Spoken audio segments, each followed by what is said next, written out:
Hey guys, welcome back to my channel, and if you're new here, it is so great to have you. I'm Antoinette, a New Zealander living in Germany. So in this video today, I thought that I would talk about some German things or German concepts that, in my opinion, just make total sense.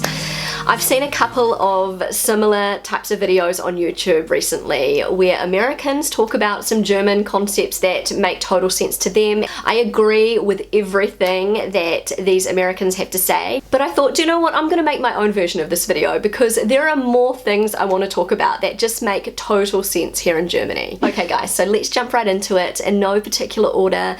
A German concept that just makes total sense to me is the energy efficient way in which German homes and buildings are built. You Germans may be thinking, what are you talking about? We're going through a huge energy crisis right now. We're all going to freeze. We're not going to be able to afford to pay for heating. It's going to be an absolute disaster. Trust me, most Germans do not know what it's like to wake up in the morning to an ice cold room with condensation dripping down your window, with frost on the inside of your window, and you are just so freezing. It even feels colder inside your home than it does outside.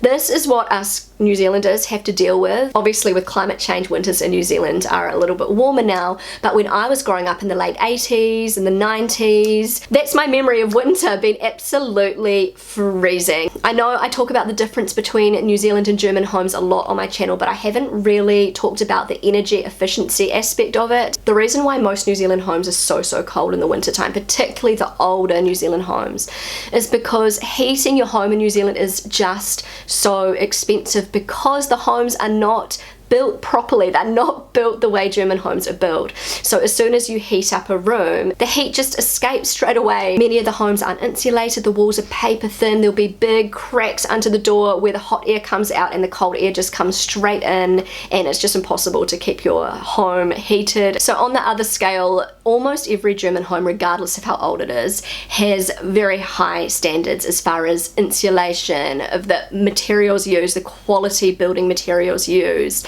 and the way the windows are sealed. And most German homes have, actually basically every German home has either double glazed windows or triple glazed windows. It's just a standard here in Germany. Obviously in Germany there is a different heating system. Homes have to be heated because of the climate. Germany is a lot colder than New Zealand, so it's very necessary that homes are heated here.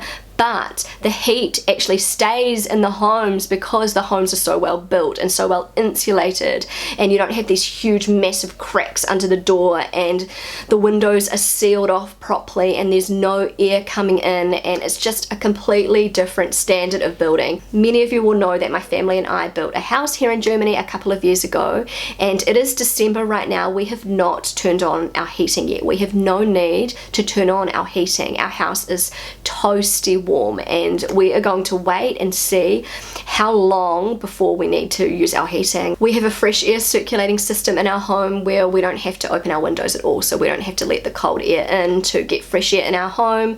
We can keep our windows shut, and that is one of the reasons why we haven't had to turn on our heating. Our house was built in a very energy efficient way, and I know that most of the older homes in Germany still have a very high level of energy efficiency, but the new build homes in Germany are just next level, and I am so grateful for the way in which our home is built, because it is going to be saving us so much money during this energy crisis. Okay guys, so moving on, another German concept that just makes total sense is the fact that many German doctors are very reluctant to prescribe antibiotics to people who are sick unless it is very necessary, particularly when it comes to children.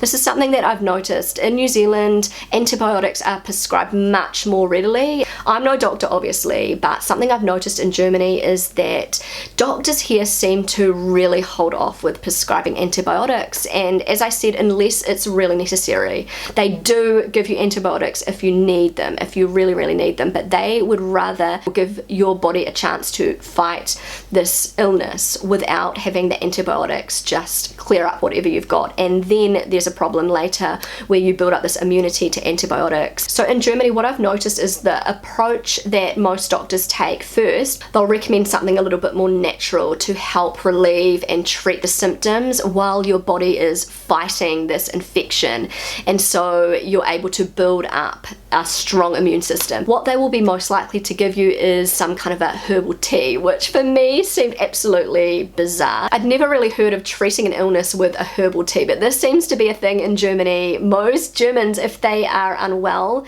they will drink some kind of a herbal tea.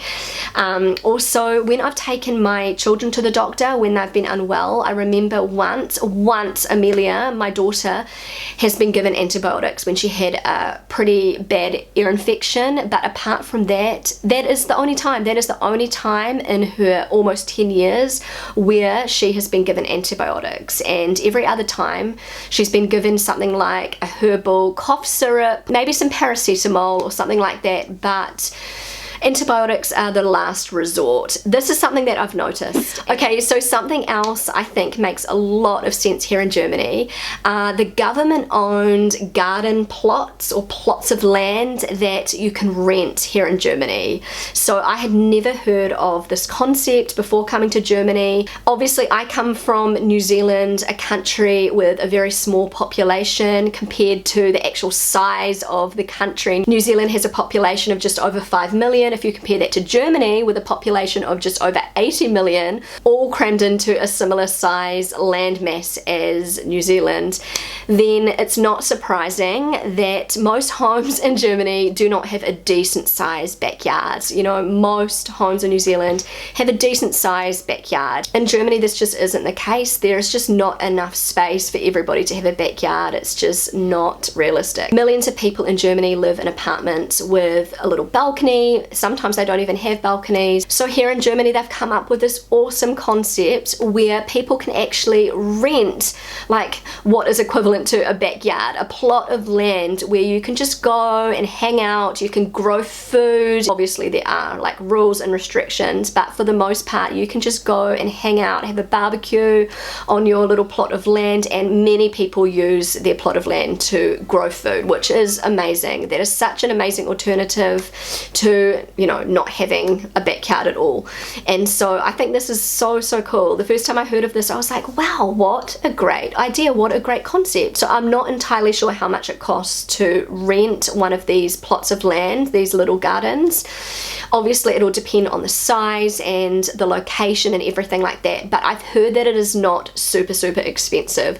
The only thing is that apparently there is quite a long waiting list, so you may be waiting for a year, sometimes even 2 years, to be able to rent a plot of land because they are highly sought after. A friend of mine who lives in the city, she's got 2 children and they live in an apartment with no balcony, and she was actually able to rent out a plot of land, a little garden spot, not far at all, like probably a 5-minute walk, maybe even less than a 5-minute walk from her apartment. It worked out so well. It couldn't have been better because she loved living in this apartment. It was a perfect location for her. It was close to work and it was just a great location, and she didn't really want to move, but she really wanted to have a little bit of space, you know, a little bit of land where she could, you know, take her kids and they could run around, and it just worked out so well. And so I've been there for barbecues. She's got a little veggie patch there's a little garden house. She's even got a little paddling pool for her kids to splash around, and there are a lot of families also nearby. And so on the weekends during the summertime, she can take her kids and they can just make a day of it, just go to their little garden and just hang out. She can do a little bit of gardening, the kids can splash around in the paddling pool, and it's just so perfect. So many Germans, they are able to rent these little plots of land. Usually they're all in a row and they're sectioned off. So here in Germany you can kind of have the best of both worlds. If you're living in a city, in a little apartment block, and you love sort of the city life and, you know, apartment living, but you crave a little bit of nature, then that's a really great option for you to rent out a garden. Okay guys, so last but not least, I have briefly touched on this topic before in a video a long time ago, but I want to talk about it again in this video, and that is the amazing concept of blackout blinds in Germany. Oh my goodness, they make total sense in my mind. Blackout blinds are an absolute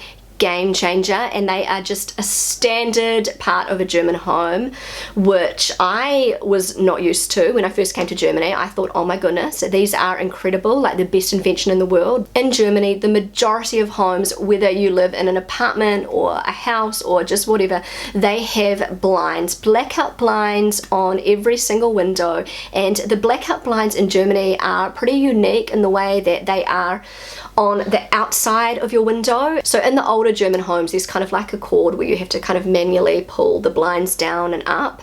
And in the newer homes, like our home, for example, has electric blinds, which are really, really cool. You just like press a button and they go brum, up and down and up and down. But the cool thing about the blinds is that you can control how much light is coming in. So if you just want a tiny little bit of light coming in, you can sort of adjust your blinds so a tiny little bit of light is peering in, or you can completely black out the blinds. And I just think this is awesome, because in New Zealand we have curtains. Most homes have curtains, and there are kind of like blinds, but they're usually on the inside of the window and they get all tangled and they're not completely blackout blinds. It seems like just such a simple concept, and I just don't know why they don't have these in New Zealand. I don't know what I would do without my blackout blinds. When I am going to sleep at night, I love to have a completely dark room, and it helps me fall asleep and have a really restful sleep. In Germany during the summertime, it doesn't get dark till almost 10 o'clock, and so I have to put my children to bed when it's really bright outside, so I can just make their rooms really dark and they drift off to sleep and there's no problems. And in the morning, in the summertime, obviously the sun rises really early. You are woken up by the bright sun streaming into your window, which is lovely. But you don't want to be woken up at like, I don't know, 5 in the morning. So blackout blinds, they're perfect, absolutely perfect. So anyway guys, I have come to the end of this video. I really hope you enjoyed it. I hope you found it entertaining. If you are an expat living in Germany, what are some German concepts that make total sense to you? I would love to hear from you in my comment section below. If you enjoyed this video, then don't forget to give it a big thumbs up. I would love you to consider subscribing to my channel if you haven't already. I know that so many of you who watch my videos are not actually subscribed, and I have a big goal to reach 60,000 subscribers. I hope I can make it. So if you would consider subscribing, that would mean so much to me. Feel free to connect with me on Instagram, and I will see you again really soon. Bye!